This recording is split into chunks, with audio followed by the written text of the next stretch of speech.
చేసిన విన్నపం ఏంటంటే ఆంధ్రప్రదేశ్ రాష్ట్రానికి ప్రత్యేక హోదా మరియు విభజన హామీలను సాధించడానికి మరి ఒక అద్భుతమైన అవకాశం దొరికింది ఈరోజు.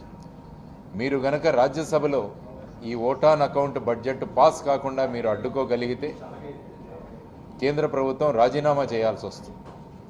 కాబట్టి అటువంటి అద్భుతమైన అవకాశం వచ్చినప్పుడు మీరు నిజంగా ప్రత్యేక హోదా సాధన సమితి చేస్తున్న ఒక విన్నపం ఏంటంటే వాళ్ళకి ప్రత్యేక హోదా మరియు విభజన హామీలను మీరు చిత్తశుద్ధితో గనక నెరవేర్చదలుచుకుంటే రాజ్యసభలో ప్రస్తుతం కేంద్రంలో ఉన్న ప్రభుత్వానికి మెజారిటీ లేదు. అందువల్ల మిగతా పార్టీలన్నింటినీ కూడా కూడగట్టుకొని ఈ బడ్జెట్ పాస్ అవ్వకుండా మీరు చూడండి. అప్పుడు ఖచ్చితంగా మీకు మన రాష్ట్రానికి ప్రత్యేక హోదా వస్తుంది అని చెప్పి వారికి ఈరోజే తెలియజేయడం జరిగింది. దానితో పాటు మన అందరూ పార్లమెంటు సభ్యులకు కూడా ప్రత్యేక హోదా విభజన హామీల సాధన సమితి నుంచి ఒక లెటర్ కూడా రాశారు. అంటే ఇంతవరకు విభజన హామీలు ఏమయ్యాయి, ఆ తర్వాత కేవలం 10% మాత్రమే అందులో విభజన హామీల్ని పూర్తి చేయడం జరిగింది. మిగతా 90% హామీలు అలాగే ఉండిపోయాయి. దానివల్ల ఇది చివరి పార్లమెంటు సమావేశం కాబట్టి ఎన్నికల ముందు ఈ సమావేశంలో మీరందరూ కూడా పెద్ద పెట్టున వీటి గురించి మీరు ఆందోళన చేయాలి. ఆ తర్వాత ఇంతకుముందు మాట్లాడినట్టు బడ్జెట్ను కూడా మీరు స్తంభింపజేయగలిగితే ప్రత్యేక హోదా ఖచ్చితంగా రాష్ట్రానికి వస్తుంది. ఆ దిశగా మీరు ప్రయత్నించండి. లేకుంటే మేము కూడా ఖచ్చితంగా ఢిల్లీకి వస్తాం. 7-8 తారీఖుల్లో ఢిల్లీకి వెళ్ళి అక్కడ అనేక మంది ప్రముఖుల్ని కలిసి జంతర్ మంతర్లో కూడా దీనికి సంబంధించిన నిరసన ప్రదర్శనలు చేసి ఆ తర్వాత ఇంకా పెద్ద పెట్టున ఈ కార్యాచరణ ఉంటుందని వారికి ఈ లెటర్లో తెలియజేయడం జరిగింది. చూద్దాం వారు ఏం చేస్తారన్నది. ఈ విధంగా మన రాష్ట్రానికి ప్రత్యేక హోదా సంపాదించుకోవడానికి అనేక అవకాశాలు వచ్చాయి ఈ రాష్ట్రానికి. మొట్టమొదటిగా 2019వ సంవత్సరంలో కేంద్ర ప్రభుత్వం సిటిజన్షిప్ అమెండ్మెంట్ బిల్లు ప్రవేశపెట్టింది, సిఏఏ అంటారు. ఆ సందర్భంలో కూడా రాజ్యసభలో సరి అయిన మెజారిటీ లేకపోవడం వల్ల ప్రాంతీయ పార్టీల మీద కేంద్ర ప్రభుత్వం ఆధారపడాల్సి వచ్చింది. అప్పుడు కూడా మన రాష్ట్రంలో ఉన్న 2 పార్టీలు గట్టిగా భీష్మించుకొని కూర్చొని ఉంటే మాకు ప్రత్యేక హోదా మరియు విభజన హామీలు పూర్తి చేస్తే తప్ప మీకు ఈ బిల్లు మీద మేము మద్దతు తెలపము అని చెప్పినప్పుడు మన రాష్ట్రానికి ఖచ్చితంగా ప్రత్యేక హోదా వచ్చేది, విభజన హామీలు కూడా పూర్తి అయ్యేది. కానీ అటువంటి ఏ పని చేయకుండా ఆ బిల్లుకు 2 పార్టీలు కూడా ఆమోదం తెలిపాయి. ఆ తర్వాత రాష్ట్రపతి ఎన్నిక వచ్చింది మనకు 2021వ సంవత్సరంలో. ఆ సందర్భంగా కూడా మనకు మరి ఒక అవకాశం దొరికింది. ఎందుకంటే రాష్ట్రాలు కూడా అందులో ఓట్ చేస్తాయి, ఎమ్మెల్యేలు ఓట్ చేస్తారు, ఎంపీలు కూడా ఓట్ చేస్తారు. దానివల్ల మన రాష్ట్రంలో ఉన్న ఈ 2 పార్టీలు ఓటు చేస్తే తప్ప రాష్ట్రపతి ఎన్నిక జరగదు. అంటే వాళ్ళు ప్రకటించిన అభ్యర్థికి మెజారిటీ రాదు. ఆ సందర్భంలో కూడా మన ఉభయ పార్టీలు ఏమాత్రము ప్రత్యేక హోదా గురించి అడగకుండా ఎన్డీఏ బలపరిచిన అభ్యర్థి అంటే ప్రస్తుత రాష్ట్రపతి ఉన్న ద్రౌపది ముర్ము గారికి వారు అడగక ముందే వీరు మద్దతు ప్రకటించారు. అందువల్ల ద్రౌపది ముర్ము గారు విజయవాడకు వచ్చినప్పుడు ఆవిడ చేసిన స్పీచ్ ఒకసారి మీరు చూస్తే దేశంలోనే నా అభ్యర్థిత్వాన్ని ప్రకటించగానే వెంటనే మద్దతు తెలిపిన ఈ 2 పార్టీలు ఈ రాష్ట్రంలో ఉండడం మాకు చాలా ఆనందకరమని చెప్పారు. అంటే ప్రత్యేక హోదా విభజన హామీల పట్ల ఈ 2 పార్టీలకు ఏ విధమైన చిత్తశుద్ధి ఉందో మనం గమనించాలి. ఆ తరువాత ఉపరాష్ట్రపతి ఎన్నిక, అప్పుడు కూడా ఇదే ధోరణి.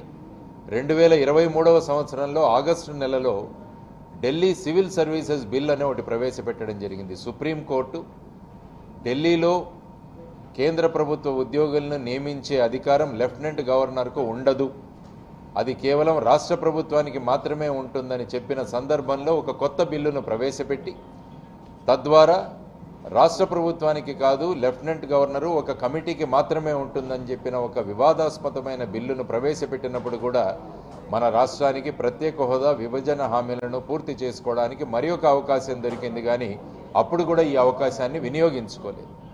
ఈ 4 సందర్భాలలో ఈ విధమైన ధోరణి ఎందుకు ప్రదర్శించారు అని ప్రత్యేక హోదా విభజన హామీల సమితి 2 పార్టీలను మేము ప్రశ్నిస్తున్నాం. మీరు గనక భీష్మించుకొని కూర్చొనింటే ఈ పార్టీకి ప్రత్యేక హోదా వచ్చేది. చాలామంది ఏమంటున్నారంటే ప్రత్యేక హోదా అన్నది ముగిసిన అధ్యాయం అని కేంద్ర ప్రభుత్వం చెబుతోంది అని మన వాళ్ళు ప్రచారం చేస్తున్నారు. అది ముగిసిన అధ్యాయం కాదు, ముగించబడిన అధ్యాయం అని మేమంటాం. ఎందుకంటే 2014వ సంవత్సరంలో ప్రభుత్వం ఏర్పడినప్పుడు ప్రత్యేక హోదా తీసుకొస్తామని చెప్పి కొన్ని సంవత్సరాల్లోనే హోదా వద్దు, ప్యాకేజీ సరిపోతుంది అని అన్నారు. తరువాత సంవత్సరంలోనే ప్యాకేజీ సరిపోదు, మళ్ళా ప్రత్యేక హోదా కావాలని అప్పటి తెలుగుదేశం, భారతీయ జనతా పార్టీ మరియు జనసేన ప్రభుత్వం ఉన్నప్పుడు మళ్ళా కేంద్రంలో ఎన్డీఏ ప్రభుత్వం నుంచి బయటకు వచ్చేసి ధర్మ పోరాట దీక్షలు చేసి కేంద్రంలో అవిశ్వాస తీర్మానం కూడా ప్రవేశపెట్టారు. ఈ రెండు పార్టీలు కలిసి అవిశ్వాస తీర్మానం వీగిపోతుందని తెలిసి కూడా 2019వ సంవత్సరం ఎన్నికల్లో మళ్ళా దీన్ని ఒక ముద్దాగా తీసుకురావాలని రెండు పార్టీలు ప్రయత్నించాయి. 2019 ఎన్నికలు వచ్చాయి. ఆ సందర్భంగా ప్రచారం చేస్తూ ప్రస్తుత ముఖ్యమంత్రి గారు ఏమన్నారు, 25 ఎంపీలు కనుక మాకిస్తే కేంద్రం మెడలు వంచి మేము ప్రత్యేక హోదా తీసుకొస్తామని చెప్పారు. ప్రజలు దాన్ని నమ్మి 22 మంది ఎంపీలను గెలిపించారు. ఆ తర్వాత మొట్టమొదటిసారిగా ముఖ్యమంత్రి గారు అక్కడికి వెళ్ళి ప్రధానమంత్రి గారితో కలిసిన తర్వాత ఆయన చెప్పిన విషయం ఏంటంటే, భారతీయ జనతా పార్టీకి వాళ్లకే మెజారిటీ వచ్చింది, వాళ్లకు గనక 250 సీట్లు వచ్చింటే మన మీద ఆధారపడి ఉండేవాళ్ళు, అప్పుడు మనం ప్రత్యేక హోదాను డిమాండ్ చేసి ఉండవచ్చు. కానీ ఇప్పుడు నేను ప్రతిసారి ఢిల్లీకి వచ్చి ప్రధానమంత్రి గారిని కలిసినప్పుడు, సార్ మాకు ప్రత్యేక హోదా ఇవ్వండి అని నేను విన్నపం చేయగలను, కానీ వారి మీద ఒత్తిడి తేలేరు అని చెప్పారు. ఇది పరిస్థితి. సో ఇటువంటి పరిస్థితులలో ప్రత్యేక హోదా ఇక రాదు అన్న ఒక భావాన్ని ప్రజలలోకి తీసుకొచ్చారు. అది తప్పు. అందరం కలిసి కనుక పనిచేయగలిగితే ప్రత్యేక హోదా, విభజన హామీలను సాధించుకోగలమని మళ్ళా ఒకసారి ప్రజల్లో చైతన్యం తీసుకురావడానికి ఈ మీటింగులు అన్నవి నిర్వహిస్తున్నాం. నిన్న మొత్తం రాష్ట్రంలోనే ఒకరోజు దీక్షా కార్యక్రమం, ధర్నా కార్యక్రమం చేయడం జరిగింది. దానికి కూడా చాలా మంది స్పందించారు. ఒక మళ్ళా కొత్త వాతావరణం రాష్ట్రంలో నెలకొల్పి. సో ఈ సందర్భంగా ఈరోజు శ్రీకాకుళంకి వచ్చి ఈ ప్రాంతంలో ఉన్న పెద్దలను చర్చించి రాబోయే కార్యక్రమం ఎలా ఉంటుందో అన్న రూపురేఖలు చలసాని శ్రీనివాస్ గారు మీకు తెలియజేస్తారు. సో ఈ విధమైన పరిస్థితులలో చాలామంది యువతరానికి నిన్న ప్రశ్నిస్తే ప్రత్యేక హోదా గురించి చాలామందికి అభిప్రాయం కూడా లేదు. ప్రత్యేక హోదా ఇస్తే ఏమవుతుంది రాష్ట్రం అన్నదానికి కొద్దిగా ఒక 2 మాటలు చెప్తా. 2014వ సంవత్సరంలో విభజన హామీల చట్టం చర్చ జరుగుతుండగా లోక్సభలో అది పాస్ అయ్యి రాజ్యసభకు వచ్చిన తర్వాత అక్కడ కాంగ్రెస్ పార్టీ వాళ్ళు రాష్ట్రానికి 5 సంవత్సరాలు ప్రత్యేక హోదా ఇవ్వాలి, ఎందుకంటే హైదరాబాద్ నగరం తెలంగాణలో వెళ్ళిపోయింది కాబట్టి రెవెన్యూ సోర్స్ లేదు, అందువల్ల ఈ రాష్ట్రానికి 5 సంవత్సరాల ప్రత్యేక హోదా ఇవ్వాలి అంటే అప్పుడు ప్రతిపక్షంలో ఉన్న భారతీయ జనతా పార్టీ 5 సంవత్సరాలు సరిపోదు, 10 సంవత్సరాలు ఇవ్వాలి అని చెప్పారు. ఆ తర్వాత గందరగోళం నెలకొంది. బిల్లు అలాగే ఆ గందరగోళంలోనే పాస్ చేయడం జరిగింది. కానీ ప్రత్యేక హోదా అన్న విషయం ఏదైతే ఉందో అది కొత్తగా రాజ్యసభలో ప్రస్తావించబడడం వల్ల దాన్ని మళ్ళా లోక్సభకు తీసుకువెళ్ళి ఒక రోజులో చర్చించి దాన్ని గనక బిల్లుగా మార్చి ఉంటే చట్టంలోనే ప్రత్యేక హోదా అన్న విషయం అందులో పొందుపరచబడి ఉండేది. కానీ ఆ విషయం కూడా చేయలేదు కాంగ్రెస్ ప్రభుత్వం. ఆ తర్వాత ఎన్నికలు వచ్చాయి.